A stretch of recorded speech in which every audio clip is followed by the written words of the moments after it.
بسم اللہ الرحمن الرحیم۔ مفتی شعیب اللہ خان صاحب کے بیانات کے لیے مفتی صاحب کے آفیشیل چینل کو سبسکرائب کریں اور زیادہ سے زیادہ شیئر کریں۔ بسم اللہ الرحمن الرحیم۔ الحمد للہ رب العالمین والصلاة والسلام علی سیدنا اشرف المرسلین وعلی آلہ وصحبہ اجمعین۔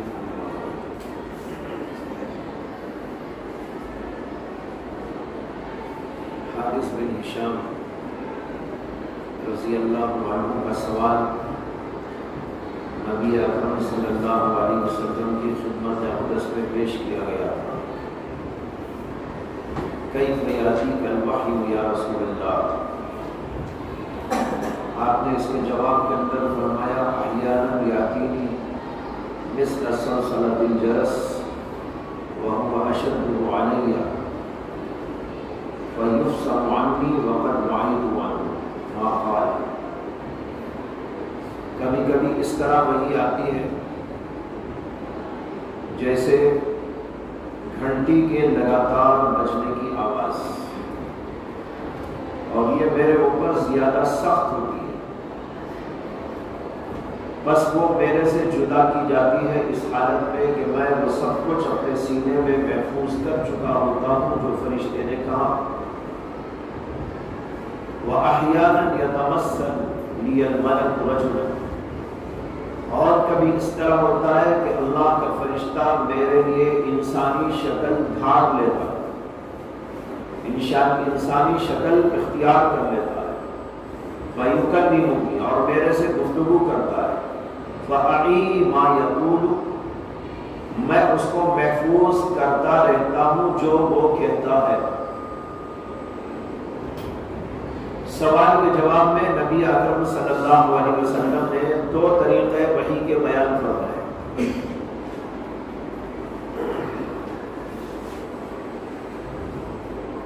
اس سے معلوم ہوا کہ ایک طریقہ تو تھا کہ اللہ تبارک و تعالیٰ فرشتے کے ذریعے سے ایک آواز اللہ کے نبی علیہ السلام کے کانوں میں اور پھر دل میں ڈال دیتے تھے، اور اس کے اندر جو وحی کے الفاظ ہوتے تھے وہ نبی اکرم صلی اللہ علیہ وسلم محفوظ کر لیتے تھے۔ دوسرا طریقہ یہ ہوتا تھا کہ اللہ کا فرشتہ آ کر انسانی شکل میں گفتگو کرتا تھا۔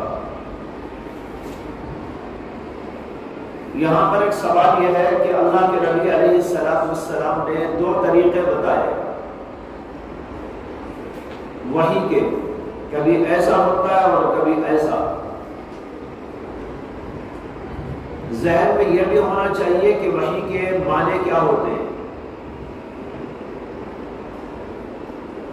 وحی کے لغوی معنی تو ہے الاشارۃ السریعہ، جلدی جلدی کوئی اشارہ دے دینا،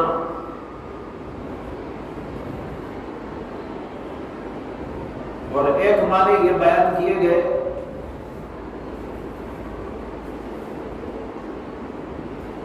کہ خفیتاً کوئی بات کہہ دینا۔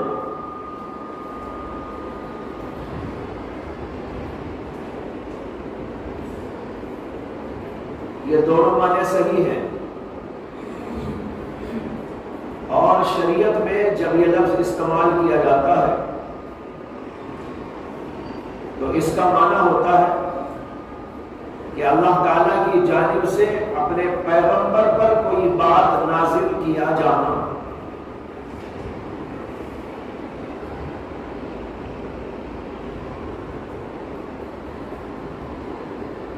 اللہ اپنے نبی پر کوئی بات نازل فرمائے، اس کو کہتے ہیں وحی۔ چونکہ وحی بھی بہت جلد اللہ کے نبی پر نازل کر دی جاتی ہے، اسے کچھ گھنٹے نہیں لگتے، اور دوسرے یہ کہ وہ خفاً یعنی آہستگی کے ساتھ نبی پر اتار دی جاتی ہے، یہاں تک کہ بازو بیٹھے ہوئے انسان کو بھی پتہ نہیں چلتا۔ اس لیے اس کا نام وحی رکھا گیا۔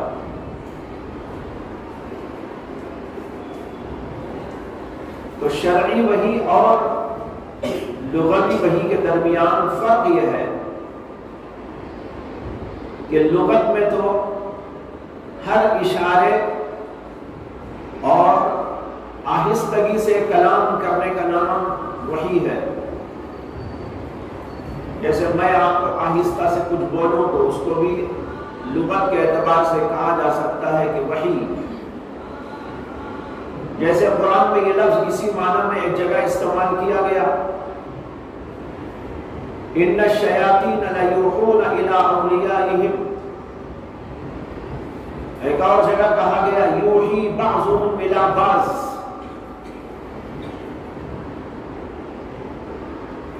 اب یہاں پر لغوی معنی مراد ہے، شیطان اپنے چیلوں سے آہستہ سے کچھ کہہ دیتا ہے، ایسا کرو ایسا کرو، یوں بہکاؤ، یوں کام کیا کرو۔ اور اللہ نے نبی کے دشمنوں کے بارے میں کہا یوحی بعضهم الی بعض زخرف القول، ان میں سے بعض کو چکنی چپڑی باتیں بتاتے ہیں۔ زخرف القول یہ کافروں کے بارے میں ہے۔ ظاہر بات ہے کہ یہاں پر شرعی معنی مراد نہیں ہے، لغوی معنی مراد ہے۔ اور شریعت کے اندر اس کے معنی بتا چکا ہوں، اللہ کا کلام نبی پر نازل ہونا۔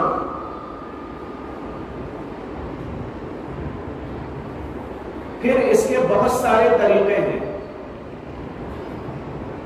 بعض علماء نے لکھا ہے کہ اس کے 8 طریقے تھے، بعض علماء نے اس سے زیادہ بھی بیان کیے ہیں کہ نبی علیہ السلام پر وحی کئی طریقوں سے آتی تھی۔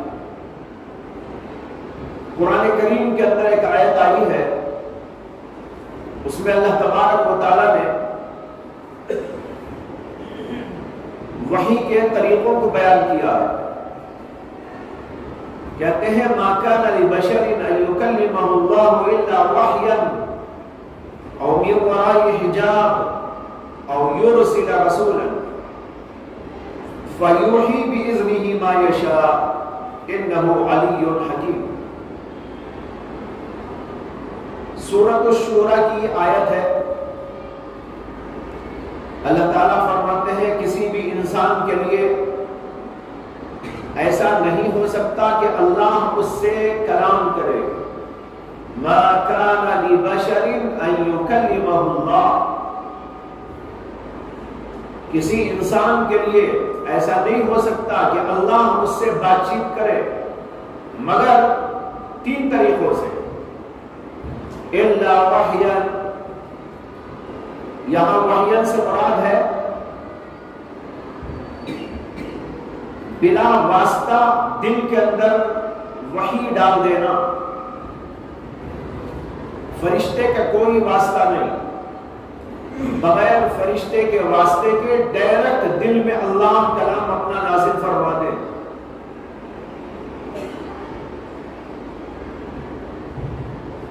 دوسرا طریقہ یہ ہے من وراء حجاب، پردے کی آڑ سے اللہ کلام کرے۔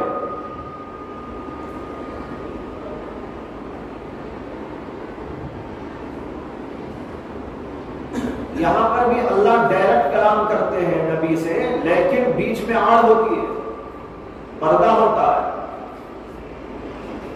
اور اس طرح 2 نبیوں کے ساتھ معاملہ پیش آیا۔ ایک حضرت سیدنا موسیٰ علیہ نبینا علیہ السلام کے ساتھ کہ اللہ تعالیٰ کوہ طور پر ان سے کلام کرتے، وَكَلَّمَ اللَّهُ مُوسَىٰ تَكْلِيمًا۔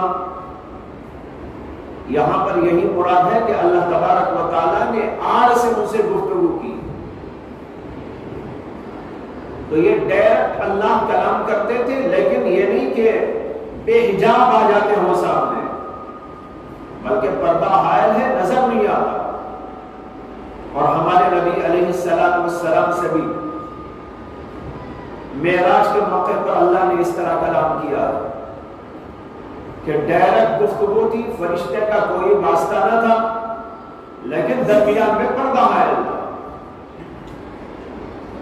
دو طریقے بیان کیے، اور تیسرا اللہ نے بتایا او یرسل رسولا فیوحی باذنہ ما یشاء، اور تیسرا کلام کا طریقہ یہ ہوتا ہے کہ اللہ اپنے رسول یعنی فرشتے کو بھیجتا ہے اور وہ وحی نازل کرتا ہے جو اللہ اسے اجازت دیتے ہیں، اور پھر اللہ کا فرشتہ جو نبی پر آ کر اللہ کی وحی سنا جاتا ہے، یہ بھی دو طریقوں سے۔ ایک طریقہ یہ ہے کہ اللہ کا فرشتہ اپنی اصلی شکل میں آئے، اور دوسرا طریقہ یہ ہے کہ انسان کی شکل میں آئے۔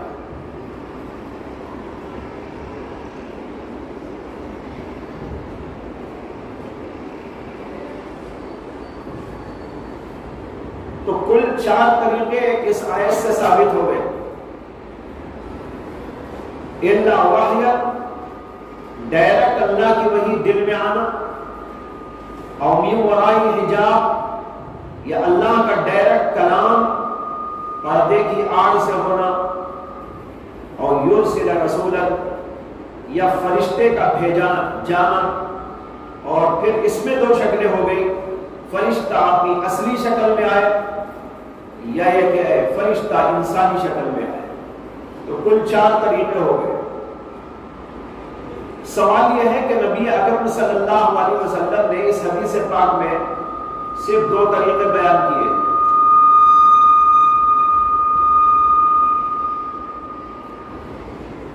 یہ وہ طریقہ جس کو اللہ نے یہاں کا وحیًا، ڈائریکٹ کلام،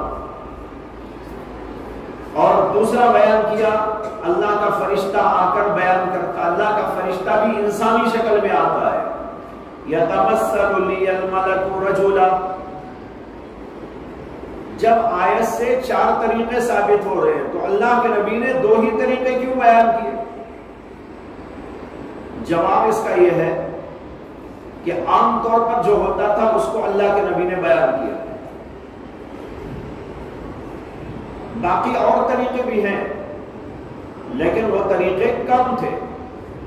جیسے اللہ کا فرشتہ خود اپنی اصلی شکل میں آئے، ایسا تو اللہ کے نبی علیہ السلام کے ساتھ بعض علماء کے قول کے مطابق 2 دفعہ ہوا ہے، بعض علماء کے قول کے مطابق پوری زندگی میں 3 دفعہ ہوا ہے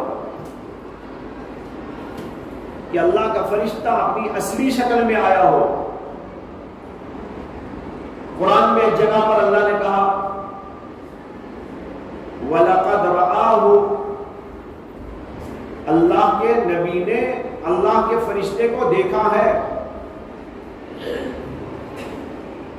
اس کے اندر اللہ کی تصریح ہے وَلَقَدْ رَآهُ،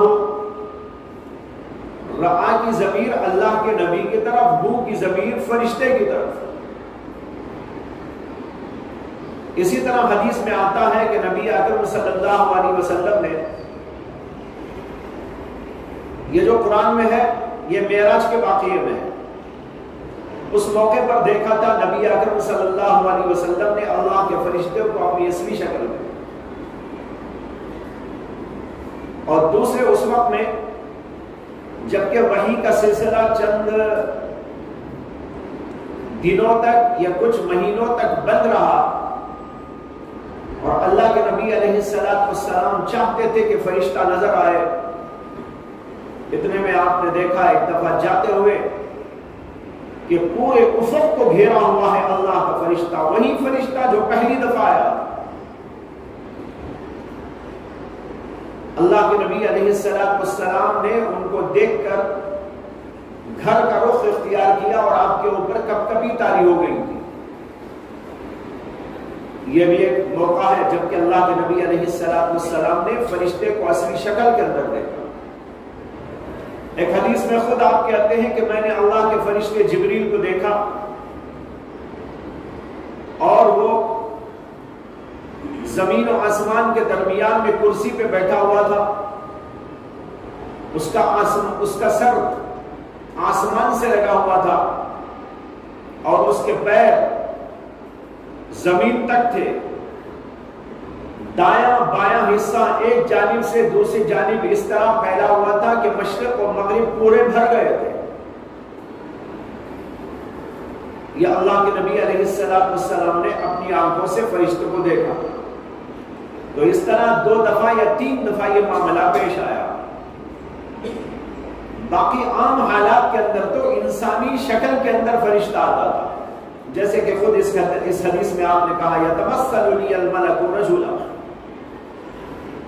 لہذا اللہ کے نبی نے وہ وحی کی شکلیں اور صورتیں یہاں بیان فرمائی ہیں جو عام طور پر آپ کے ساتھ ہوتی تھی، جو نادر تھی، کبھی کبھی ہوتی تھی. اگرچہ وہ بھی ہوا لیکن اس کو اللہ کے نبی علیہ السلام نے یہاں پر بیان نہیں فرمایا. جیسے آپ کے ساتھ یہ بھی ہوا کہ آپ جب معراج میں تشریف لے گئے تو اللہ تبارک و تعالی نے ڈائریکٹ آپ سے کلام کیا حجاب کے ساتھ، جس کا یہاں پر ذکر ہے من ورائی حجاب. لیکن اللہ کے نبی نے اس کو بیان اس لیے نہیں کیا کہ وہ تو زندگی میں ایک بار پیش آیا. حضرت موسیٰ علیہ السلام کو تو بہت دفعہ پیش آیا یہ، لیکن ہمارے نبی علیہ السلام کے ساتھ صرف معراج کے واقعے میں پیش آیا. تو چونکہ یہ نادر چیز تھی اس کو بیان کرنے کی ضرورت آپ نے محسوس نہیں کی، اور جو عام طریقے تھے وحی کے آنے کے اللہ کے نبی علیہ السلام نے اس کا تذکرہ اس حدیث پاک کے اندر فرمایا. اس کے بعد یہ سمجھیے کہ اس حدیث کے اندر جو آیا ہے کہ فرشتہ میرے پاس آتا تھا انسانی شکل میں، تو یہ کوئی ایک ہی فرشتہ ہوتا تھا یا مختلف فرشتے ہوتے تھے؟ جواب یہ ہے کہ مختلف فرشتے آپ کے پاس میں آتے تھے، لیکن عام طور پر جبریل امین علیہ السلام تشریف لایا کرتے. بعض وقت دوسرے فرشتے بھی آپ کے پاس میں آئے ہیں. شروع میں تو حضرت اسرافیل بھی بہت آیا کرتے تھے. ملک الجبال کے آنے کا تذکرہ بھی آپ نے سنا ہوگا، جو طائف کے واقعے کے اندر آیا ہے. جب طائف کے لوگوں نے اللہ کے نبی علیہ السلام کو اذیت پہنچائی، تکلیف پہنچائی، اللہ نے جبریل کے ساتھ ملک الجبال پہاڑوں کے فرشتے کو بھیجا تھا. اس نے آ کر آپ کو سلام عرض کیا اور کہا کہ اللہ نے مجھ کو بھیجا ہے، میں پہاڑوں پر مسلط فرشتہ ہوں، اگر آپ اجازت دیں تو طائف کی بستی کو جو پہاڑوں کے درمیان میں ہے پیس کر رکھ دوں گا. لیکن اللہ کے نبی علیہ السلام نے فرمایا کہ مجھے تو اللہ نے رحمت للعالمین بنا کر بھیجا، میں کوئی زحمت کی بات ان کے لیے کرنا نہیں چاہتا. اگر یہ لوگ میری بات نہیں سمجھ رہے تو ہو سکتا ہے کہ ان کی نسلوں میں ایسے لوگ پیدا ہوں جو میرے اوپر ایمان لائے. تو یہاں پر ملک الجبال کے آنے کا تذکرہ موجود.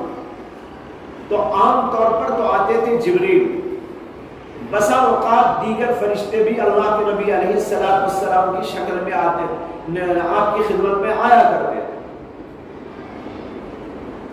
اور علماء نے لکھا ہے کہ جو بھی اللہ کی وحی آپ کے اوپر قرآن کی شکل میں نازل ہوئی، اس کے لیے تو مخصوص تھے حضرت جبریل امین علیہ السلام. قرآن کی وحی جبریل کے علاوہ کوئی اور فرشتہ لے کر کبھی نہیں آیا. صرف جبریل امین علیہ السلام قرآن کی وحی کو لے کر آتے تھے. باقی اور پیغامات دوسرے فرشتوں کے ذریعے بھی کبھی پہنچائے گئے.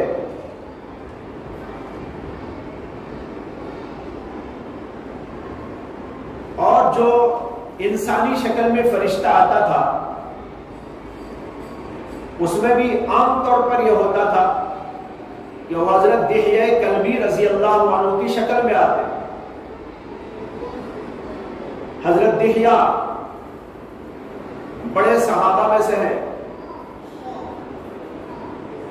بنو کلب قبیلے سے ان کا تعلق تھا، اسی لیے ان کو دحیہ کلبی کہتے ہیں. انتہائی خوبصورت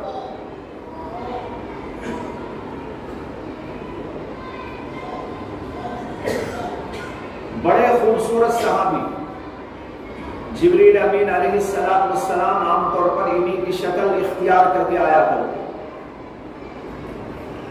اور کبھی کبھی دوسری شکلوں میں بھی آتے تھے.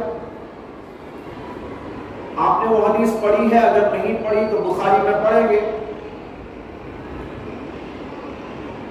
کہ لوگ بیٹھے ہوئے تھے, ایک آدمی آیا اور لوگوں کو چیرتے ہوئے اللہ کے نبی علیہ السلام کے قریب پہنچ گیا, جا کر سامنے مؤدب بیٹھ گیا اور اپنی رانوں کو, اپنے گھٹنوں کو اللہ کے نبی کے گھٹنے سے لگا دیا. اسند رکبتیہ برکبتیہ, اپنے گھٹنوں کو اللہ کے نبی کے گھٹنوں سے ایسا لگا دیا اور پھر اپنے ہاتھوں کو اپنی رانوں پر یا حضور کی رانوں پر رکھ لیا اور پھر اس نے کہا یا محمد اخبرنی عن الایمان, یا محمد اخبرنی عن الاسلام, یا محمد اخبرنی عن الاحسان, یا محمد متی الساعہ, اور پھر کہا کہ وما اشراطها, ایمان کسے کہتے ہیں, اسلام کسے کہتے ہیں, احسان کسے کہتے ہیں, قیامت کب آئے گی, قیامت کی علامتیں کیا ہیں, یہ سب سوالات کیے. اللہ کے نبی نے ان کے جوابات دیے. اس کے بعد وہ اٹھ کر چلا گیا. جب چلا گیا تو نبی اکرم صلی اللہ علیہ وسلم نے صحابہ سے پوچھا جانتے ہو کون تھے؟ لوگوں نے کہا کہ ہم کو نہیں معلوم, اللہ و رسولہ عالم. آپ نے کہا ھذا جبرائیل جاءکم لیعلمکم دینکم, یہ جبریل تھے جو تمہیں دین کی تعلیم دینے کے لیے آئے تھے سوال و جواب کی شکل میں. اب دیکھو یہاں پر فرشتہ آیا لیکن ان کو کوئی نہیں جان سکتا سوائے نبی علیہ السلام. عام کوئی شکل تو ایک نئی شکل دھار کے آیا, ایسا بھی ہوتا تھا. تو عام طور پر تو دحیہ کلبی کی شکل میں اور کبھی کبھی کسی اور انسانی شکل کے اندر آیا کرتے ہیں. اس کے اوپر ایک اشکال یہ کیا گیا ہے کہ جب فرشتہ کسی اور شکل میں آتا تھا تو اللہ کے نبی علیہ السلام کے پاس اس کے فرشتہ ہونے کی کیا دلیل ہوتی, کیا دلیل تھی کہ وہی اللہ کا فرشتہ ہے؟ اس کا جواب یہ ہے کہ نبی کے اندر ایک حس ایسی ہوتی ہے جس سے کہ وہ پہچان لیتا ہے. نبی کے اندر کچھ حواس ہم سے زیادہ رکھے گئے ہیں, لہذا جب فرشتہ آتا تو اللہ کے نبی پہچان لیتے تھے.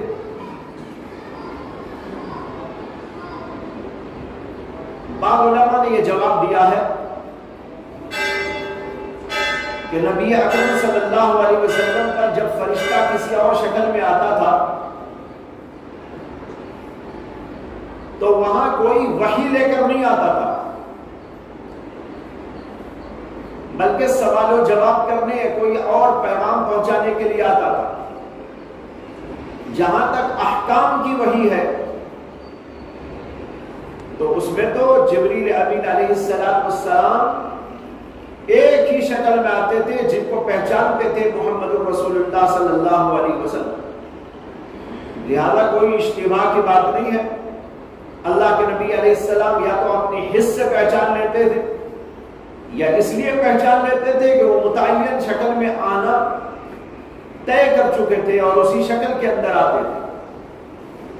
یہ اس کے علاوہ بھی کوئی ایسی بات ہو سکتی ہے کہ جبریل جب آتے کسی بھی شکل میں تو اللہ کے نبی علیہ السلام کو اپنی علامت بتا دیتے تھے اور اس علامت سے پہچان لیا جاتا تھا کہ یہ اللہ کا فرشتہ ہے.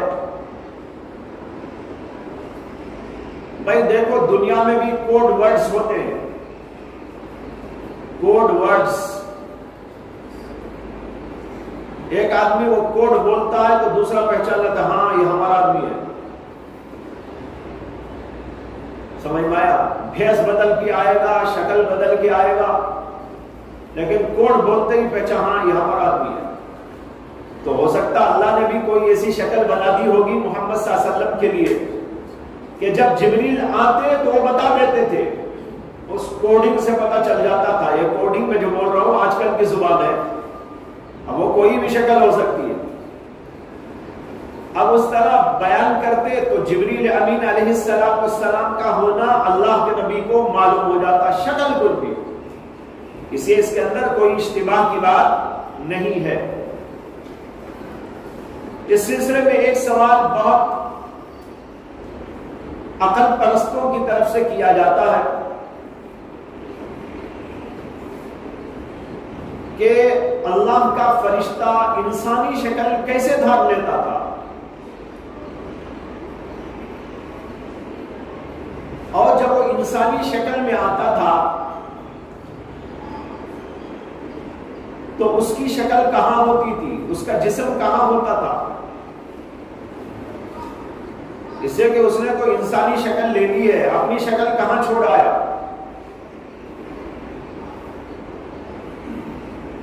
اور عقل پرست لوگ یہ کہتے ہیں کہ ایک ہی مخلوق کئی شکلیں کیسے بدل سکتی ہے؟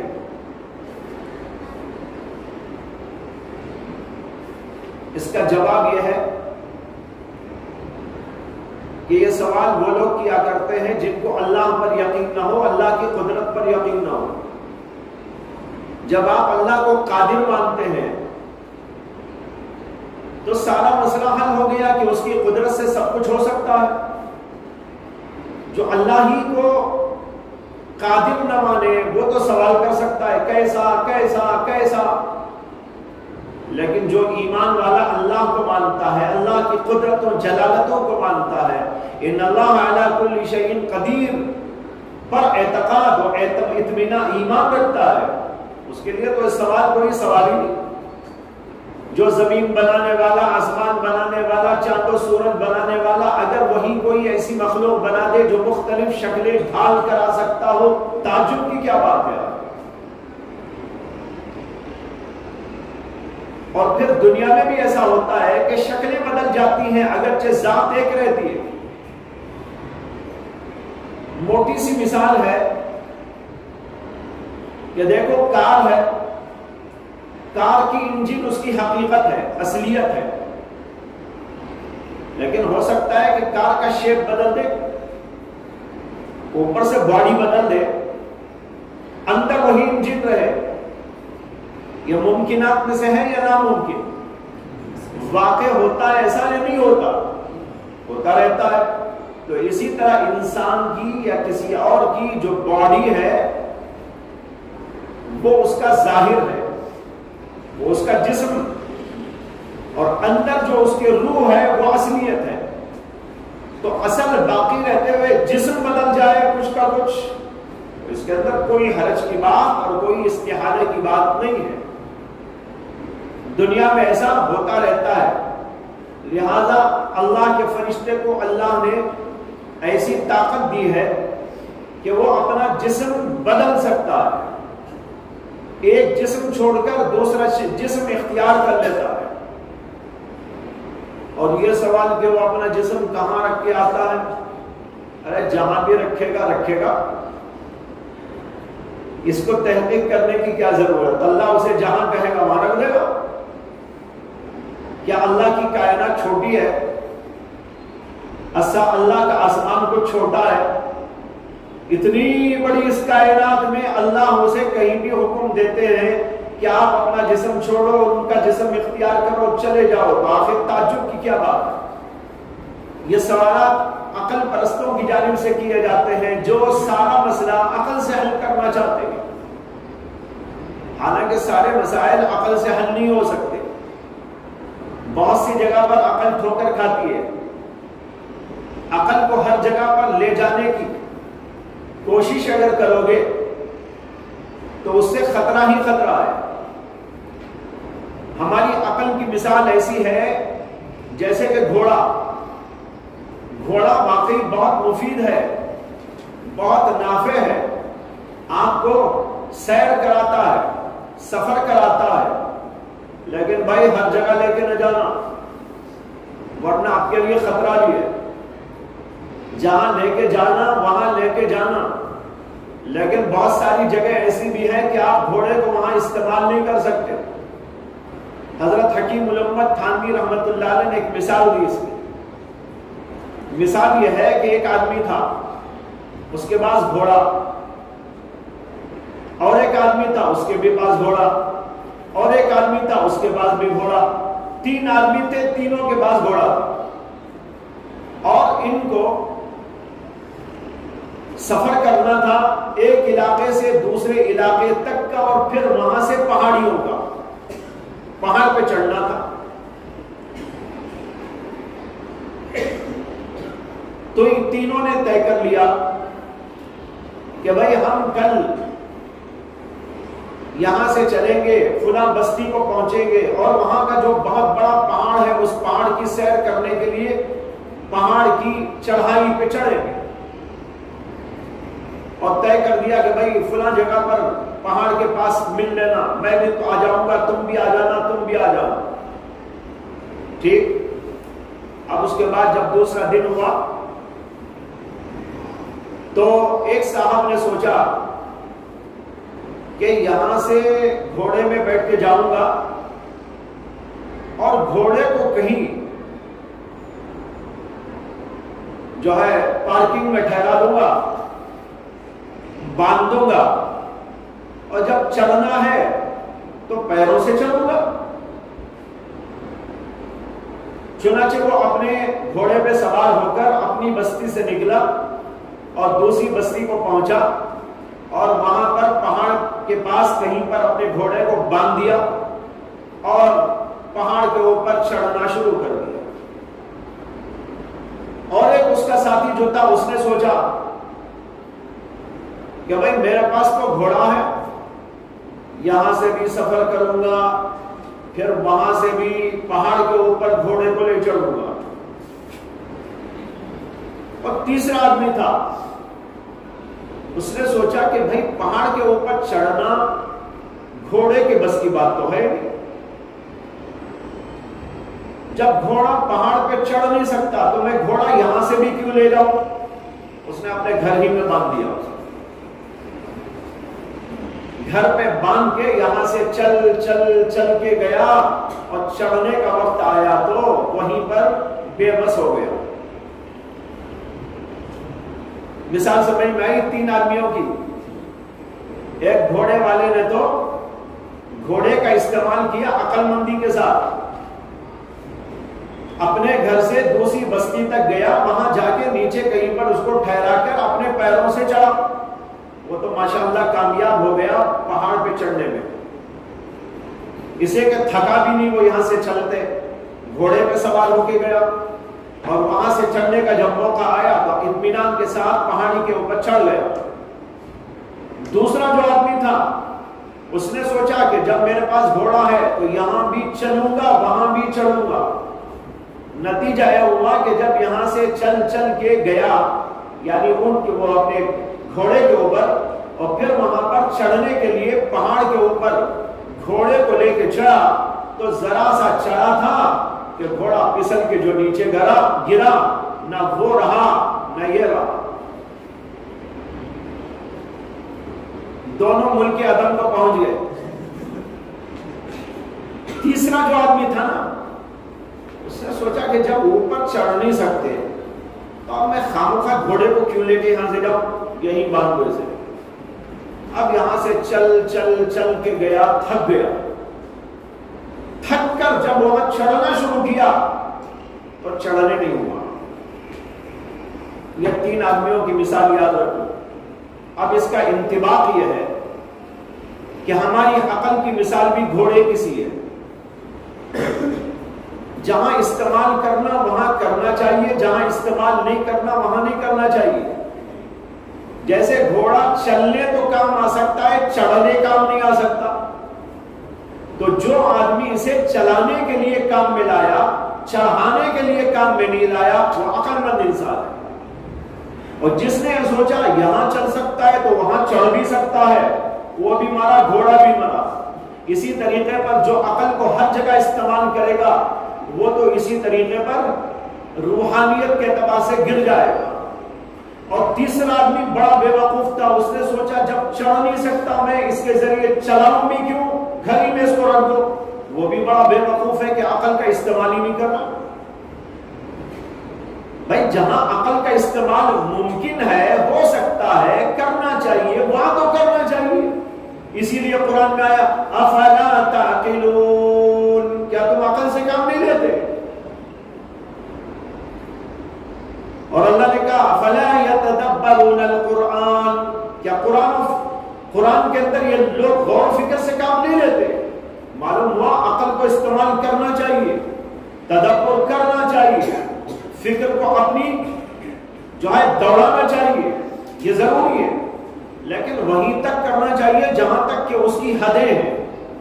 جیسے گھوڑے کی حدیں چلانے میں نہیں، اگر اوپر چڑھانے استعمال کرو گے تو گر جاؤ گے. اسی طرح قرآن کو سمجھنے کے لیے، حدیث کو سمجھنے کے لیے یہاں کو استعمال کر سکتے ہیں، لیکن اگر آپ اس کو استعمال کرنے لگے اس بات کے لیے بھی کہ میری عقل میں جو آئے گا وہ مانوں گا، جو میری عقل میں نہیں آئے گا اسے ٹھکرا دوں گا، یعنی مغیبات میں بھی اس کو چلانا شروع کر ڈالیں گے، تو پھر یہ عقل وہاں پر چلنے والی نہیں. یہ حضرت تھانوی نے مثال دی، میں نے تھوڑی سی وضاحت سے آپ کو سمجھا دیا. میں عرض یہ کر رہا تھا کہ یہ عالم مغیبات کی چیز ہے، فرشتہ، فرشتے کی اصلیت، اس کی حقیقت، اس کا جسم وغیرہ وغیرہ، وہ ہم کیسے سمجھے؟ ہماری عقل کیسے سمجھے؟ عقل جو سمجھتی ہے وہ اس کائنات کے امور کو سمجھ سکتی ہے. اسی طرح قرآن و حدیث کے سمجھنے کے لیے تو استعمال کر سکتی ہے. اس کو اللہ نے فیصل نہیں بنایا ہے، بلکہ اس کو تو ہمارا تابعدار بنایا ہے، اس کو غلام بنا کر استعمال کرو. بہرحال یہ سوال جو عقل پرستوں کی طرف سے کیا جاتا ہے یہ کوئی معقول سوال ہی نہیں ہے. اس سے اس کا آپ کو جواب دیا گیا کہ اللہ کی قدرت پر، طاقت پر یقین رکھنے والوں کے لیے یہ سوال کوئی حیثیت نہیں رکھتا. اس کے بعد اس حدیث پاک میں آیا ہے کہ اللہ کے نبی صلی اللہ علیہ وسلم نے کہا وَقَدْ وَعَيْتُ عَنْهُ، اور آگے کہا فَأَعِي مَا يَقُولُ. اس میں دو بحثیں ہیں. ایک بحث تو یہ ہے کہ وعی کے معنی کیا؟ وعیون کے معنی آتے ہیں حفظ، یاد کر لینا.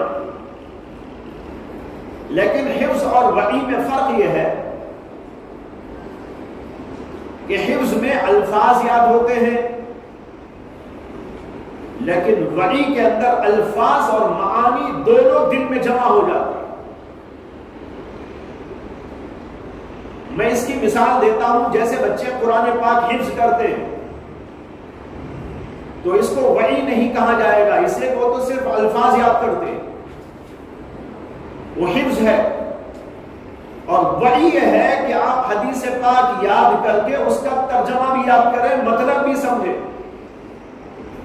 اگر دونوں آپ رکھتے ہیں، یاد کرتے ہیں، سینے میں محفوظ کرتے ہیں تو اس کو کہا جائے گا وعی. علامہ ابن الاسیر رحمت اللہ علیہ النہایہ فی غریب الحدیث والاثر اپنی کتاب کے اندر لکھتے ہیں.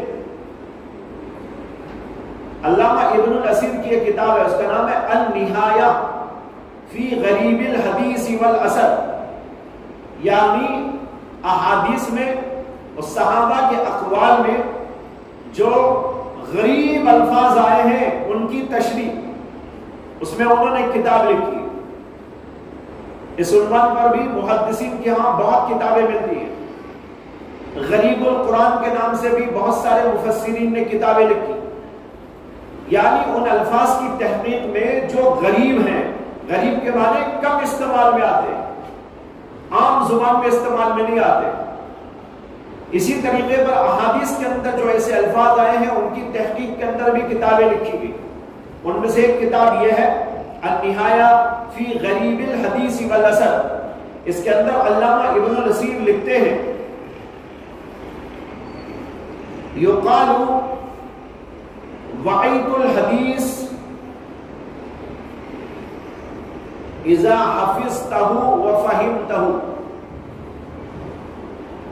وعیت الحدیث اس وقت میں بولیں گے جب تم حدیث کو یاد بھی کر لو اور اس کو سمجھ بھی لو. سمجھ کے ساتھ جو چیز یاد کی جاتی ہے اس کا نام ہے وعی. اللہ کے نبی نے یہاں صرف حفظ کا لفظ استعمال نہیں کیا بلکہ وعی کا لفظ استعمال کیا. اس میں یہ بتایا ہے کہ قرآن جو نازل ہوتا تھا اس کے الفاظ بھی اللہ کے نبی علیہ السلام کے سینے میں محفوظ ہو جاتے تھے اور اللہ کی طرف سے اس کے معنی بھی نازل کیے جاتے تھے اور وہ بھی دل میں پیوست ہو جاتے. معلوم ہوا کہ قرآن کے اندر الفاظ کے ساتھ معنی بھی آتے تھے. اللہ کے نبی علیہ السلام پر اترنے والی وحی دو قسم کی ہوتی ہے. ایک کا نام ہے وحی متلو جو قرآن کی شکل میں ہے جس کی تلاوت کی جاتی ہے اور دوسرے ہے وحی غیر متلو یعنی وہ وحی جس کی تلاوت عام طور پر نہیں کی جاتی. اس سے مراد ہے حدیث. دونوں اللہ کی طرف سے آپ پر وحی کے ذریعے نازل ہوتی تھی. قرآن بھی نازل ہوتا تھا اور احادیث بھی نازل ہوتی تھی لیکن دونوں میں فرق یہ تھا کہ قرآن کے الفاظ بھی اللہ کی طرف سے معانی بھی اللہ کی طرف سے اور حدیث میں یہ ہوتا تھا معنی اللہ کی طرف سے نازل ہوتے تھے الفاظ نہیں. آپ کے دل میں ایک مطلب ڈال دیا جاتا تھا اور اللہ کے نبی علیہ السلام اس مطلب کو اپنے الفاظ میں ڈھال کر پیش کر دیا کرتے. یہ فرق ہے وحی متلو اور غیر متلو یا یوں کہیے کہ قرآن اور حدیث میں. قرآن میں الفاظ بھی اللہ کے معانی بھی اللہ کے اور حدیث میں معنی تو اللہ کی طرف سے وہ بھی اپنی طرف سے اللہ کے نبی نہیں بیان کرتے تھے وہ بھی اللہ ہی کی طرف سے ہوتے تھے لیکن اس کے الفاظ نبی اکرم صلی اللہ علیہ وسلم کے اپنے ہوتے.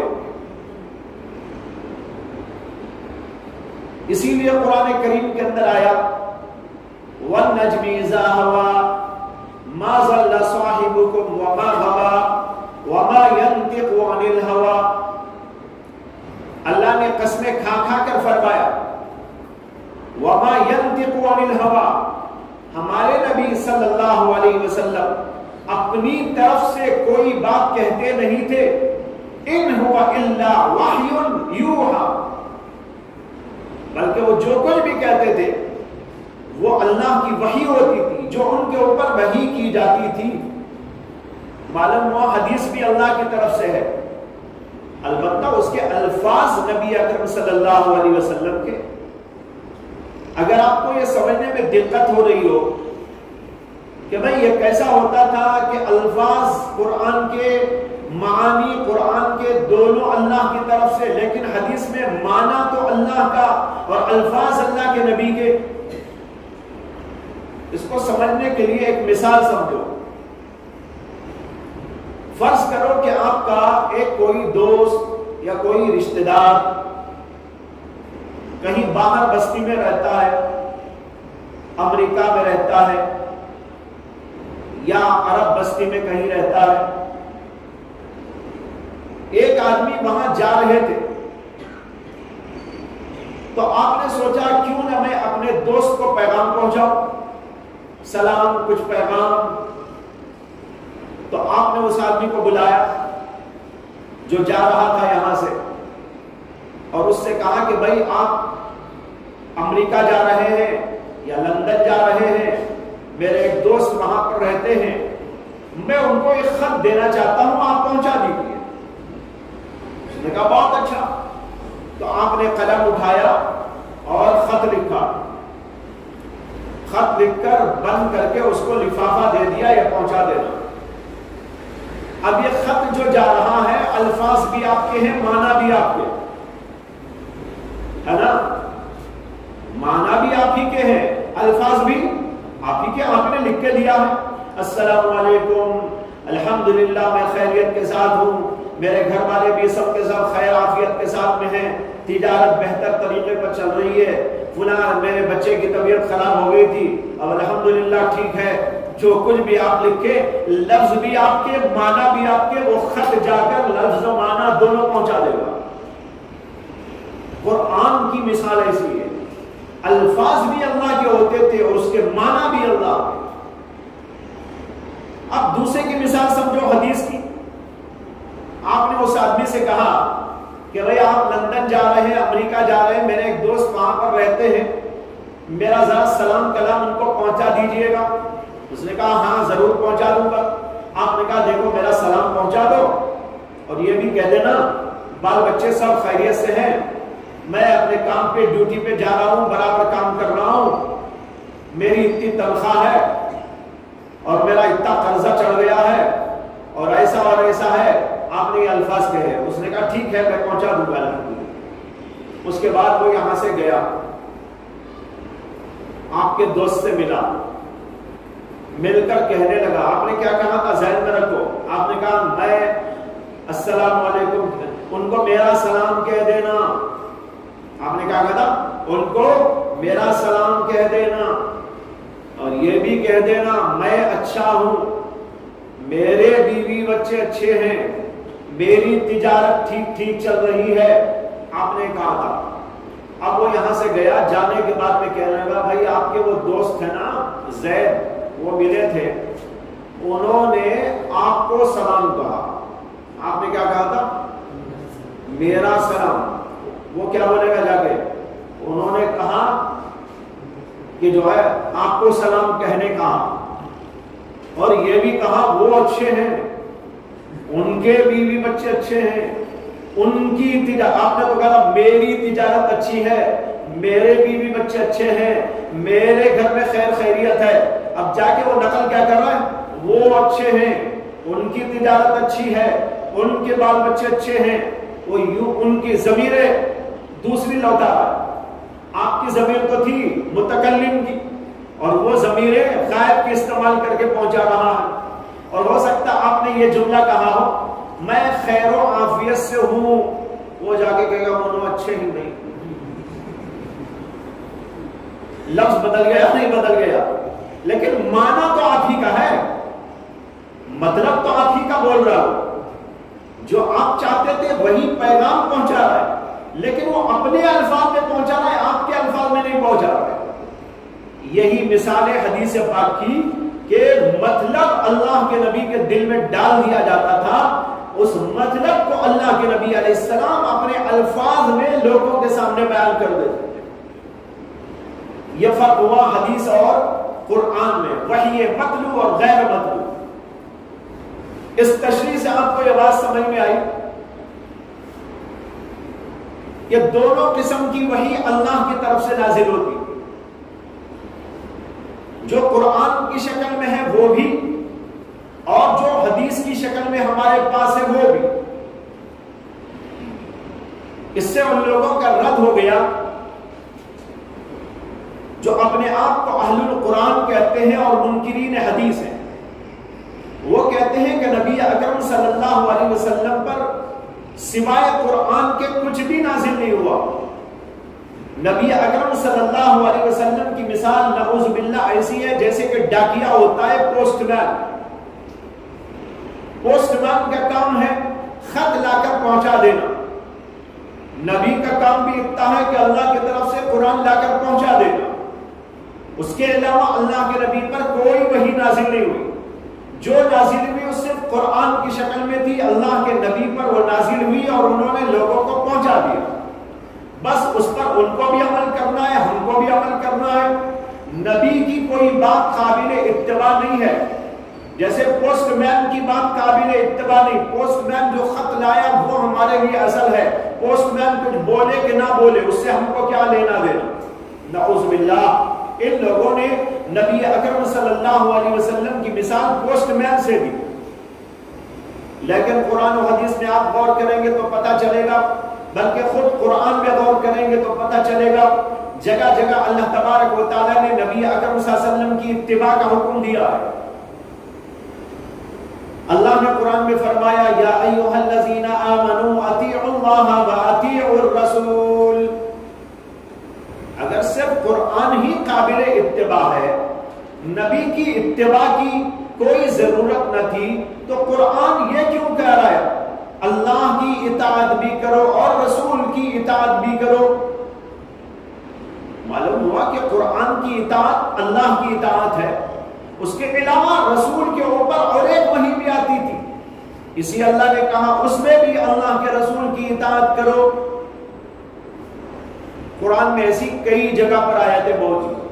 اطیعوا اللہ واطیعوا الرسول من یطع اللہ والرسول فاولئک مع الذین انعم اللہ علیہم. یہاں بھی دیکھو من یطع اللہ والرسول، جو اللہ کی اطاعت کرتا ہے اور اللہ کے رسول کی اطاعت کرتا ہے، فَأُولَئِكَ مَعَ الَّذِينَ أَنْعَمَ اللَّهُ عَلَيْهِمْ، یہ ان لوگوں کے ساتھ میں ہو جاتا ہے قیامت کے دن جن کے اوپر اللہ نے انعام نازل کیا ہے. اس میں بھی دونوں کا اللہ نے الگ الگ ذکر کیا، اور ایک جگہ تو یہ فرما دیا مَن يُطِعِ الرَّسُولَ فَقَدْ أَطَاعَ اللَّهَ، جو رسول اللہ کی اطاعت کرتا ہے در حقیقت وہ اللہ کی اطاعت کرتا ہے. حالانکہ بظاہر تو یوں کہنا چاہیے تھا نا من یطیع اللہ فقد اطاع الرسول، جو اللہ کی مانتا ہے وہ رسول کی مانتا ہے، یہ کہتے، لیکن اللہ نے بالکل الٹ دیا اور کہا من یطیع الرسول فقد اطاع اللہ، جو رسول کی بات مانے گا اسی کو اللہ کا ماننے والا سمجھا جائے گا، اللہ کا مطیع و فرما بردار سمجھا جائے گا. جو اللہ کے رسول کو کی بات کو نہیں مانے گا اسے اللہ کا مطیع و فرما بردار بھی نہیں مانا جائے گا. ایسی تو بے شمار آیتیں ہیں قرآن پاک کے اندر، یہ سب بتا رہی ہیں کہ اللہ کے رسول کی حیثیت محض ایک ڈاکیے کی نہیں بلکہ آپ مطاع ہیں، آپ قابل اتباع ہیں، اور جہاں اللہ کی کتاب کا اتباع ضروری وہیں پر رسول اکرم صلی اللہ علیہ وسلم کی احادیث کا اتباع بھی ضروری ہے. اسی کو ان آیات کے اندر بیان کیا گیا. جہاں تک ان کا یہ کہنا ہے کہ نبی اکرم صلی اللہ علیہ وسلم پر صرف قرآن نازل ہوا، حدیث نازل نہیں ہوئی، یہ خود قرآن کے خلاف ہے، یہ خود قرآن کے خلاف ہے. میں ایک دو دلیلیں آپ کے سامنے بیان کرتا ہوں. قرآن شریف آپ کو بتاؤں گا.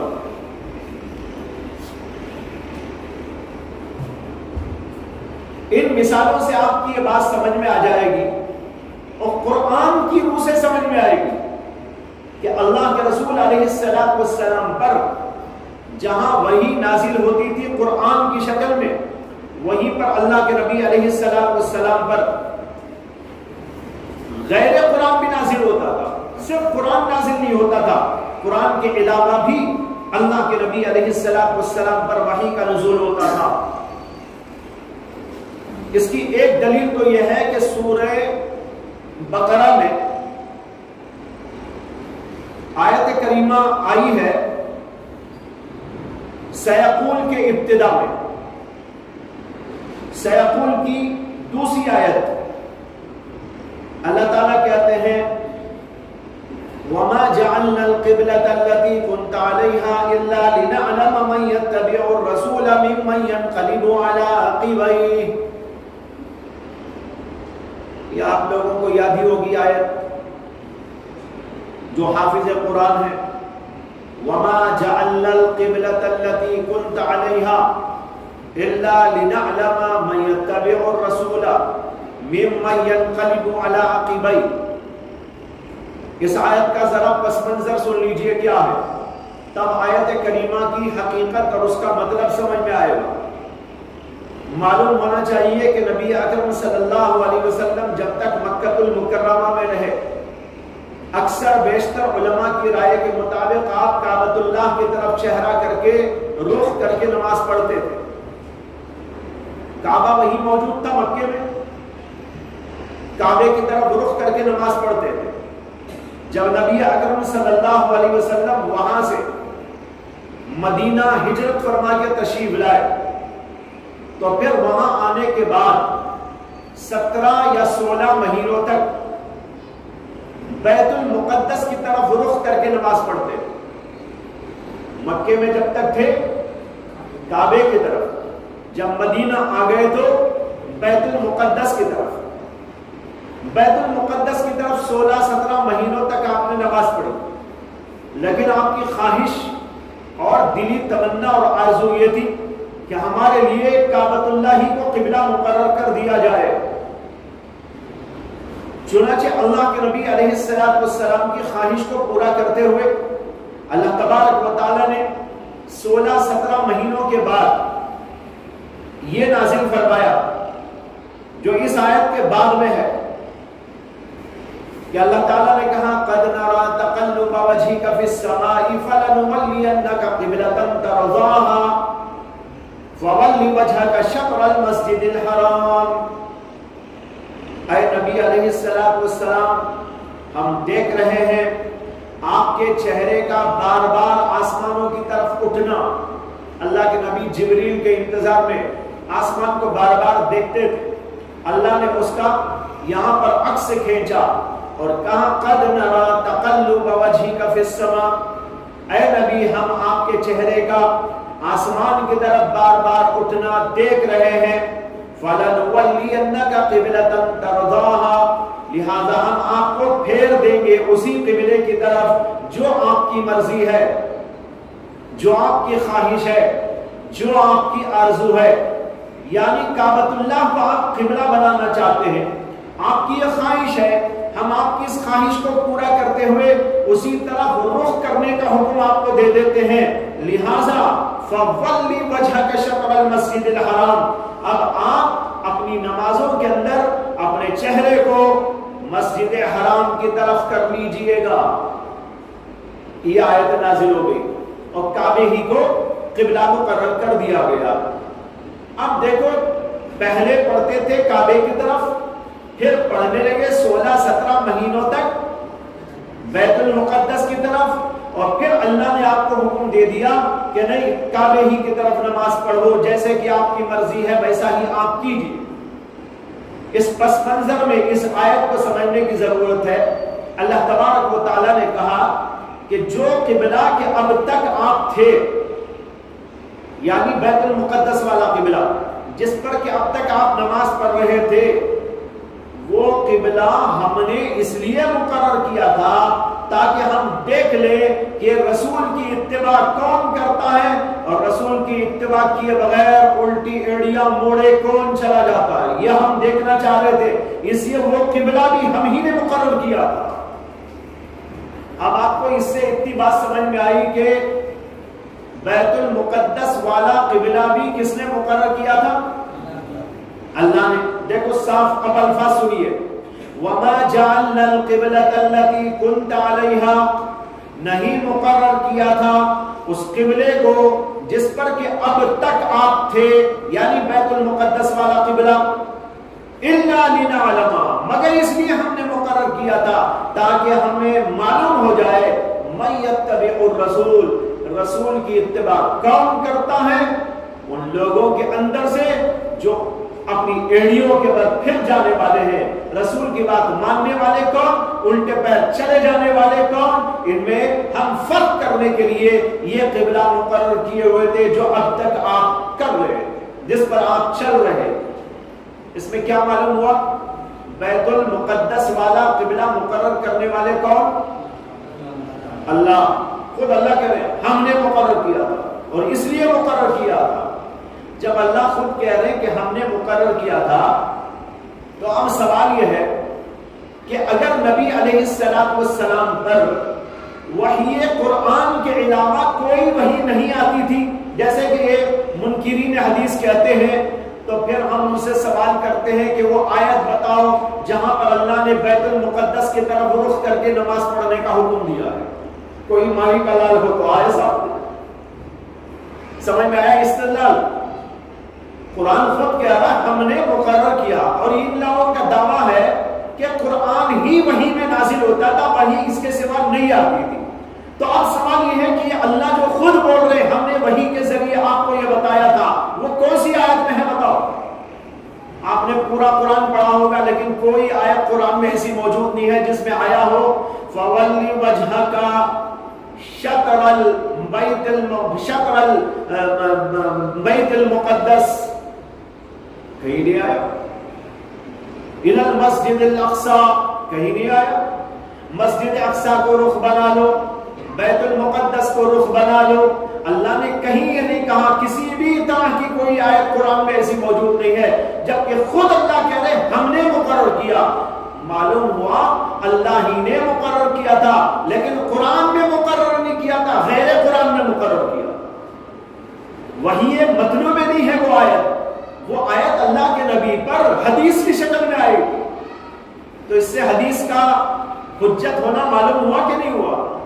حدیث کا بھی اللہ کی طرف سے نازل ہونا معلوم ہوا کہ نہیں ہوا؟ معلوم ہوا. قرآن جیسے اللہ کی طرف سے نازل ہوا، اللہ خود کہہ رہے کہ ہم نے محمد صلی اللہ علیہ وسلم کو بتایا تھا. وہ کہاں بتایا تھا؟ وہ حدیث کی شکل میں بتایا تھا. تو معلوم ہوا کہ یہ حدیث میں اللہ کے نبی علیہ السلام کو بتایا گیا تھا، قرآن میں نہیں بتایا گیا تھا. یہ حدیث کے اللہ کی طرف سے نازل ہونے کی ایک دلیل. اور ایک دلیل سن لیجئے، دلیلیں تو بہت ہیں. نمونے کے طور پر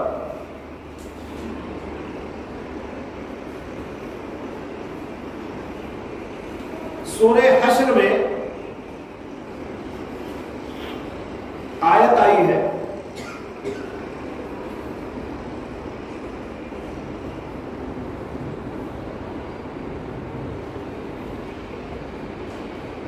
آیت یہ ہے ما قطعتم من لینۃ او ترکتموها قائمۃ علی اصولها فباذن اللہ. یہ غزوہ خیبر کے واقعے سے متعلق ہے. غزوہ خیبر جو یہودیوں کے خلاف کیا گیا تھا، اور خیبر یہودیوں کی بستی تھی، انہوں نے معاہدات کو توڑا تھا. اللہ کے نبی علیہ السلام سے معاہدہ کرنے کے باوجود کہ جنگ نہیں کریں گے اور مشرکوں کا غیروں کا ساتھ نہیں دیں گے، ہم سب آپس کے اندر مل جل کر رہیں گے، اس کے باوجود انہوں نے پے در پے ان معاہدات کو توڑا. اللہ کے نبی علیہ السلام کے خلاف کیا، مسلمانوں کے خلاف کیا. اللہ کے نبی سے دشمنی کرتے ہوئے آپ کو مارنے کی سازشیں تیار کی. تو پھر اس کے بعد ان کے خلاف جہاد کا حکم آیا تھا. اس کا اس کے اندر ذکر کرتے ہوئے اللہ نے کہا ہے کہ وہاں پر جو درخت وغیرہ تم نے کاٹے تھے یا تم نے کچھ چھوڑے تھے، اللہ نے حکم دیا کہ یہاں کے درختوں کو جلا دو، یہاں کے درختوں کو کاٹ دو، بازوں کو چھوڑ دو. یہ وہاں حکم آیا تھا، اس کے اوپر وہاں عمل کیا گیا. اللہ اس کا ذکر کرتے ہوئے کہتے ہیں ما قطعتم من لینۃ او ترکتموها قائمۃ علی اصولها، جن کو تم نے کاٹا یا جن کو اپنے جڑوں پر چھوڑ دیا، اپنے تنوں پر چھوڑ دیا، فباذن اللہ، یہ دونوں باتیں اللہ کے حکم سے ہوئی. یہ دونوں باتیں اللہ کے حکم سے ہوئی، فباذن اللہ. اب سوال یہ ہے کہ اللہ جو کہہ رہے کہ میری ہی اجازت سے غزوہ خیبر کے موقع پر صحابہ نے کاٹا تھا، صحابہ نے چھوڑا تھا، میں نے ہی ان سے کہا تھا، یہ کہاں ہے آیت میں؟ کون سی آیت میں آیا؟ کسی آیت میں آیا ہو تو کوئی بتائے. ان منکرین حدیث سے سوال ہے کہ اللہ نے کہیں پر کہا ہو کہ خیبر میں جاؤ تو تم وہاں ان درختوں کو کاٹ دینا، جلا دینا، ان درختوں کو چھوڑ دینا. قرآن میں کہیں نہیں ہے، صرف یہیں پر آیا ہے. اللہ اسی آیت میں بول رہے ہیں یہ سب کچھ اللہ کے حکم سے ہوا تھا.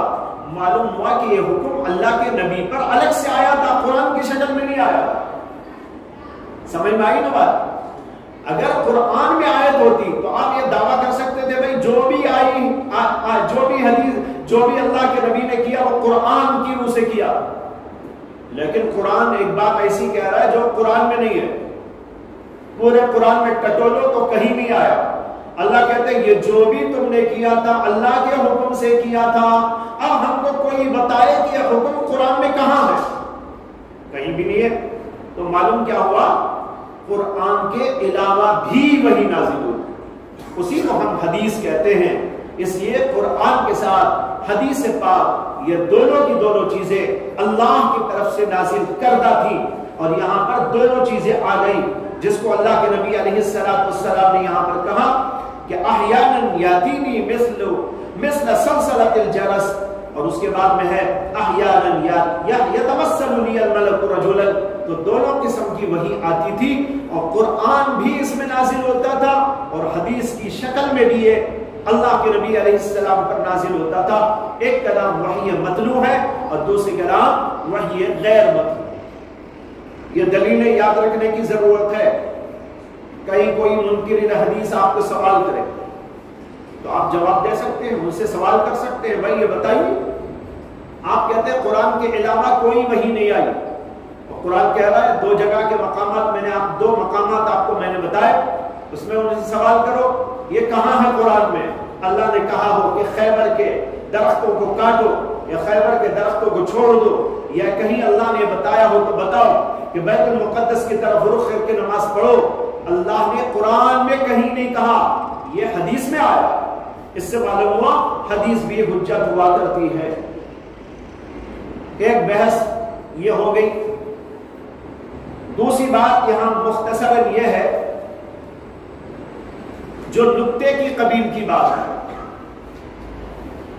2 طریقے اللہ کے نبی نے بتائے وحی کے، مثل سلسلۃ الجرس ایک، یتمثل لی الملک رجلا 2۔ پہلے سلسلے کو بیان کرتے ہوئے آپ کہتے ہیں فَيُفْسَمُ عَنِّي وَقَدْ وَعَيْتُ عَنْهُ مَا قَالَ، یہ وحی میرے سے جدا کی جاتی تھی اس حالت میں کہ میں وہ سب کچھ اپنے سینے میں محفوظ کر چکا ہوتا تھا جو فرشتہ بیان کرتا، جو بھی فرشتے نے کہا میرے سینے میں وہ محفوظ ہو جاتی۔ اور دوسرے سلسلے میں کہا فَيُكَلِّمُنِي فَأَعِي مَا يَقُولُ، وہ اللہ کا فرشتہ میرے سے کلام کرتا، پس میں یاد کرنے لگتا وہ جو وہ کہتا جاتا۔ دونوں میں فرق یہ ہے کہ اوپر تو وقد وعیتو ماضی کا صیغہ، ما قالا ماضی کا صیغہ، اور دوسرے طریقے میں بیان کیا اعی ما یقولو، اعی بھی مضارع کا صیغہ، یقولو بھی مضارع کا صیغہ۔ آخر یہ فرق اللہ کے نبی صلی اللہ علیہ وسلم کے کلام میں کیوں کہ اوپر ماضی کے صیغوں سے تعبیر کیا اور دوسرے سلسلے کو مضارع کے لفظ سے تعبیر فرمایا، اعی وہاں وعیت۔ بات دراصل یہ ہے کہ جب اللہ کے نبی علیہ السلام پر پہلے انداز کی وحی آتی تھی مثل سلسلۃ الجرس، تو اللہ کے نبی پوری طور پر ادھر متوجہ ہوتے، اور جب وحی کا سلسلہ منقطع ہوتا تو جو کچھ کے وحی ہوتی تھی وہ سینے میں محفوظ ہو جاتی تھی، یعنی جدا ہونے سے پہلے سینے میں محفوظ ہو گئی۔ وحی ختم ہونے سے پہلے ہی جو کچھ وحی ہو رہی تھی وہ سب سینے میں آ گئی، اس لیے وہاں تو ماضی سے تعبیر کیا فَيُفْسَمُ عَنِّي، وحی میرے سے جدا ہوتی تھی اس حالت میں کہ میں جو کچھ وہ بیان کرتا اللہ کا فرشتہ اپنے سینے میں محفوظ کر چکا ہوتا، لیکن جب فرشتہ کلام کرتا آگے بیان کرتا وہاں یہ تھا کہ فرشتہ بول رہا ہے سینے میں محفوظ ہوتا جا رہا ہے، دونوں ساتھ ساتھ ہو رہے۔ اسے یہاں پر یہ لفظ ہے اعی ما یقولو، جو وہ کہتا جاتا تھا میں یاد کرتا جاتا تھا، وہاں یہ جو آتا تھا وہ یاد ہو جاتا تھا، اور یہاں یہ ہے کہ وہ جو کچھ کہتا جاتا تھا میں یاد کرتا چلا جاتا تھا، سینے میں محفوظ کرتا چلا جاتا تھا۔ اس لیے یہاں پر ضمیر جو یہاں پر جو صیغہ لائے وہ مضارع کا صیغہ لائے، اوپر جو صیغہ لائے وہ ماضی کا صیغہ ہے۔ اس کے بعد حضرت عائشہ صدیقہ رضی اللہ عنہ کا جملہ ہے وَقَدْ رَأَيْتُهُ يَنزِلُ عَلَيْهِ الْوَحْيُ فِي الْيَوْمِ الشَّدِيدِ الْبَرْدِ، اللہ کے نبی علیہ السلام کو میں دیکھتی کہ آپ کے اوپر شدید سردی کے دن وحی نازل ہو رہی ہے، اور وہ جدا ہو رہی ہے اس حالت میں کہ آپ کی جبین مبارک پیشانی سے شرابور ہے۔ اس کے اندر نبی اکرم صلی اللہ علیہ وسلم کی وحی کی ایک کیفیت بیان کی حضرت عائشہ صدیقہ نے کہ آپ شدید سردی کے موقع پر بھی گرم ہو جاتے، گرمی محسوس کرتے اور پسینے میں شرابور ہو جاتے۔ یہاں لفظ آیا ہے لَيَتَفَسَّدُ عَرَقًا،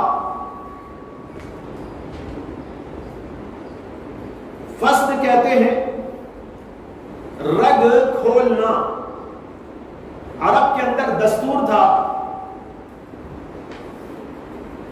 کہ کن پٹی کے پاس ایک سوراخ ایسا ڈالتے اور وہاں سے جو جمع ہوا خون گرمی کی وجہ سے رہتا تھا اس کو نکال لیتے، اور اس کی وجہ سے خون لگاتار آتا تھا۔ آپ نے پچنے لگانے والوں کو دیکھا ہوگا نا، آج کل بہت سے یہاں بھی لگاتے رہتے ہیں، پچنے لگا دیے اور وہ ڈبہ لگا کے چھوڑ دیے، اس کے اندر خون رس رس رس کے آ رہا۔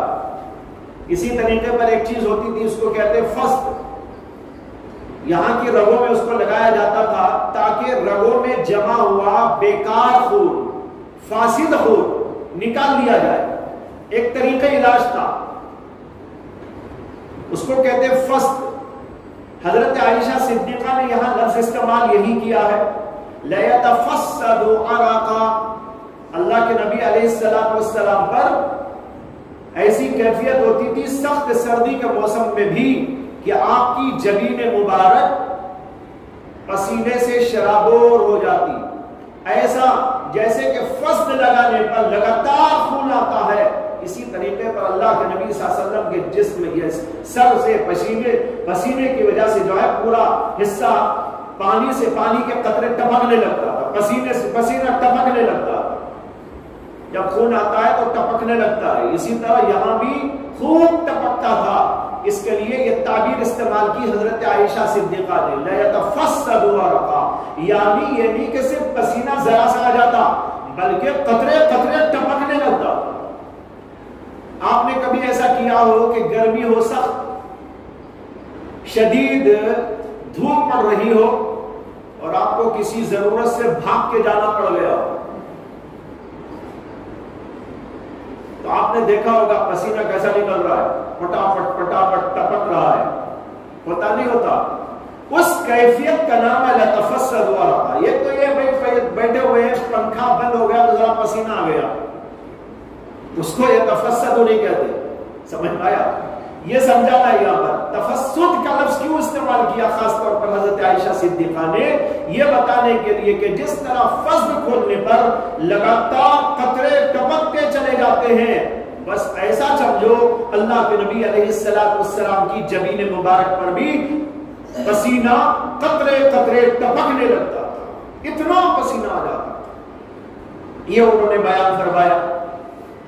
اللہ کے نبی علیہ السلام پر یہ پسینے کی جو کیفیت ہوتی تھی وحی کے نزول کے موقع پر، اس کی وجہ کیا تھی؟ اس کی وجہ عام طور پر جو بیان کی جاتی ہے وہ یہ ہے کہ وحی کی شدت، جب کوئی مشکل پیش آتی ہے تو آدمی کے اوپر یہ کیفیت طاری ہو جاتی ہے۔ جیسے ابھی میں نے مثال دی، سخت گرمی پڑ رہی ہے، بھاگ کے آ گئے، پریشانی آئی، مشکل پیش آئی کہ نہیں آئی؟ جسم کے اندر حرکت کرنے کی وجہ سے جو ایک شدت پیدا ہوئی، اس کی وجہ سے آپ کا پسینہ ٹپا ٹپ پڑنے لگا، ٹپکنے لگا۔ اسی طریقے پر اگر آپ سے کہا جائے کہ بھائی یہ ذرا اٹھاؤ، یہ جو ہے ٹیبل، اس کو اٹھا کے یہاں سے وہاں تک پہنچاؤ، اب جب آپ اٹھا کے لے کے چلیں گے نا تب بھی وہی کیفیت ہوگی، پسینہ آنے لگے گا، پورے جسم سے بھی آئے گا، خاص طور پر یہاں پسینے سے آپ شرابور ہو جائیں گے۔ کیوں؟ شدت ہو رہی ہے۔ اللہ کے نبی علیہ السلام پر جب وحی نازل ہوتی تھی تو بڑی شدت آپ محسوس کرتے تھے۔ پہلے بھی بات آپ کے سامنے عرض کی جا چکی ہے، وَهُوَ أَشَدُّهُ عَلَيَّ کے تحت میں نے بتایا تھا، قرآن خود کہتا ہے اِنَّا سَنُلْقِي عَلَيْكَ قَوْلًا ثَقِيلًا، ہم آپ کے اوپر قول ثقیل نازل کر رہے ہیں. اب یہاں پر قول ثقیل یعنی اللہ کا کلام بڑا ثقیل ہے، بڑا بھاری ہے، بڑا بوجھل ہے. جب یہ نازل ہوتا تھا تو شدت محسوس ہوتی ہے، جیسے کہ آپ کوئی چیز اٹھاتے ہیں تو شدت معلوم ہوتی ہے. اسی طرح اللہ کے نبی پر وہ عظیم کلام نازل ہوتا تھا تو اس کے بھاری بھرکم پن کی وجہ سے اللہ کے نبی علیہ السلام پر شدت محسوس ہوتی تھی، اور اس شدت کا نتیجہ یہ ہوتا تھا کہ آپ پسینے سے شرابور ہو جایا کرتے تھے. یہ عام طور پر بات ہے جو بیان کی جاتی ہے، لیکن ایک وجہ اس کی علامہ ابن عربی جو مشہور صوفی گزرے انہوں نے بیان کی. تاریخ کے اندر ابن عربی کے نام سے دو شخصیتیں بڑی معروف ہیں. ایک محی الدین ابن عربی اور ایک ابو بکر ابن العربی. ایک ابن عربی ایک ابن العربی الف لام کے ساتھ. ابن عربی بغیر الف لام والے ان کا نام تھا محی الدین ابن عربی. یہ صوفی گزرے ہیں، بہت بڑے صوفی تھے. اور دوسرے بزرگ ابو بکر ابن العربی مالکی فقیہ ہیں. فقہاء مالکیہ میں ان کا بہت بڑا نام ہے، جن کی ترمذی شریف کی عظیم الشان شرح بھی ہے عارضۃ الاحوزی کے نام سے. اپنے زمانے کے قاضی بھی تھے. اور جو دوسرے میں نے بتایا ابن عربی وہ صوفی تھے، بہت بڑے مصنف بھی تھے، لیکن ان کا کلام بڑا گنجلک ہے، اس لیے بہت سے علماء بھی ان کو سمجھ نہیں پاتے. یہاں تک کہ بعض علماء نے ان کی عبادتیں کما حکم نہ سمجھنے کی وجہ سے ان پر کفر کا فتویٰ بھی دیا. ان کی کتابوں میں عجیب عجیب انداز کی باتیں، لیکن جو علماء محققین ہیں صوفیاء میں سے وہ اس کی تحقیق کرتے ہیں اور اس کی تشریح بیان کرتے ہیں. اسی لیے صوفیاء کا کلام ہر آدمی سمجھ نہیں سکتا. عام لوگوں کو ان کی کتابیں پڑھنا بھی نہیں چاہیے. بعض وقت ان کا کچھ مطلب ہوتا ہے، کچھ مطلب لے لیا جاتا ہے. ان کی اپنی الگ اصطلاحات بھی ہوتی ہیں. اب ان کی اصطلاحات معلوم نہیں ہے، پڑھنے جائیں گے تو کیا ہوگا. جیسے ان کے ہاں کافر کہتے ہیں بہت بڑے مومن کو، ان کے ہاں کافر کہتے ہیں بڑے اللہ والے کو. ان کے ہاں کافر کے معنی ہے انکار کرنے والا اپنے نفس کا، اور عام زبان میں کافر کے معنی کیا ہے؟ انکار کرنے والا اللہ کا، اللہ کی باتوں کا. اور ان کے ہاں کافر کے معنی ہے انکار کرنے والا اپنے نفس کا. قرآن میں آیا نا وَمَن يُؤْمِن بِاللَّهِ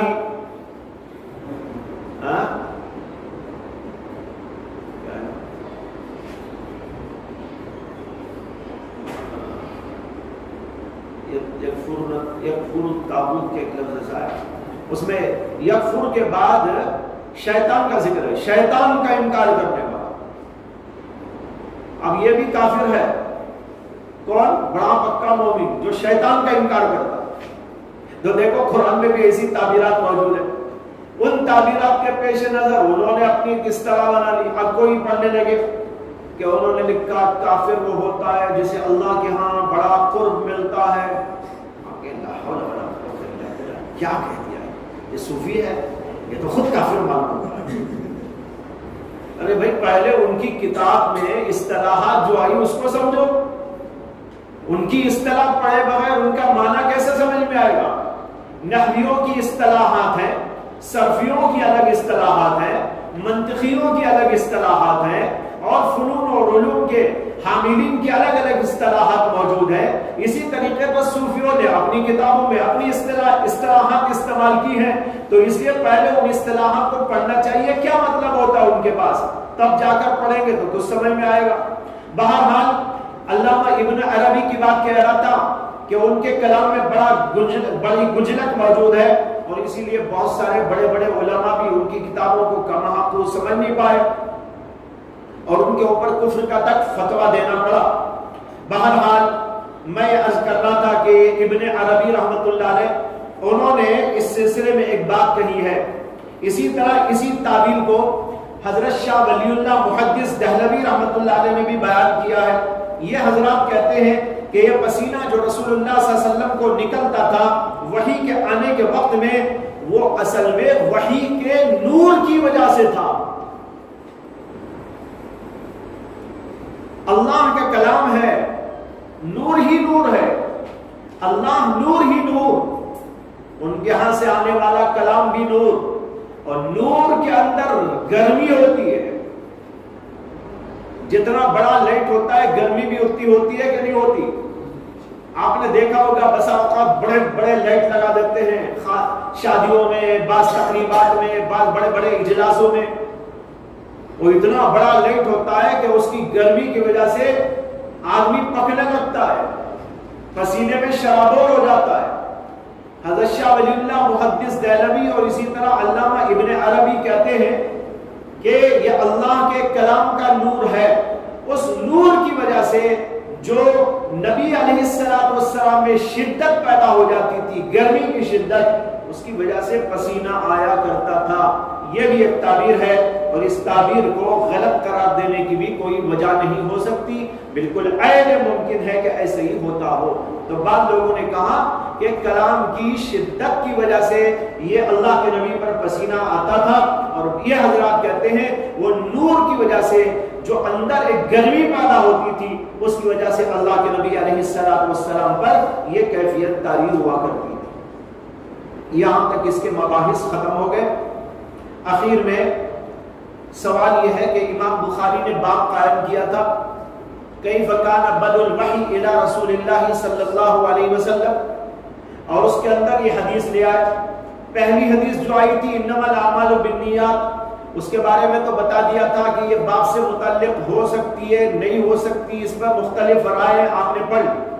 اب سوال یہ ہے کہ یہ دوسری حدیث آئی ہے جو اس باب کے تحت، تو امام بخاری اس سے کیا ثابت کرنا چاہتے ہیں؟ یہ حدیث امام بخاری کے باب سے بہت مناسبت رکھتی ہے، اس لیے کہ باب ہے کیف کان بدء الوحی، وحی کی کیفیت کیا ہوتی تھی۔ بد کے لفظ کے بارے میں بتا چکا ہوں کہ امام بخاری لفظ بدا استعمال کرتے ہیں پورے حالات کے لیے، جیسے بد الاذان کے بارے میں آپ کو بتائے تھے کہ نام باب تو قائم کیا بابو بدل اذان، اذان کی ابتدا، لیکن اس میں ابتدا ہی کا بیان نہیں ہے، انتہا کا بیان بھی ہے، شروع سے آخر تک سب کچھ اس میں ہے۔ بابو بدل حیض، یہ بھی امام بخاری نے باب قائم کیا۔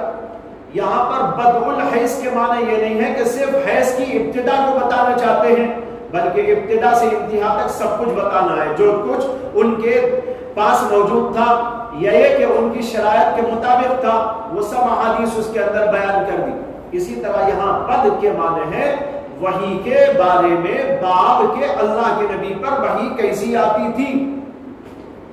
سوال بھی یہی ہے حدیث میں کیف یاتیک الوحی یا رسول اللہ، اور اس کا جواب اللہ کے نبی علیہ السلام نے دیا۔ پھر حضرت عائشہ صدیقہ نے جو دیکھا تھا اللہ کے نبی پر وحی کی کیفیت، وہ بھی انہوں نے اس حدیث کے اندر بیان فرمائی۔ معلوم ہوا کہ یہ حدیث مکمل طور پر باب پر منطبق ہونے والی ہے، اس لیے کوئی بحث کی ضرورت ہی نہیں۔ جو کچھ امام بخاری نے باب میں قائم کیا وہی اس حدیث پاک کے اندر موجود ہے۔ وآخر دعوانا الحمدللہ۔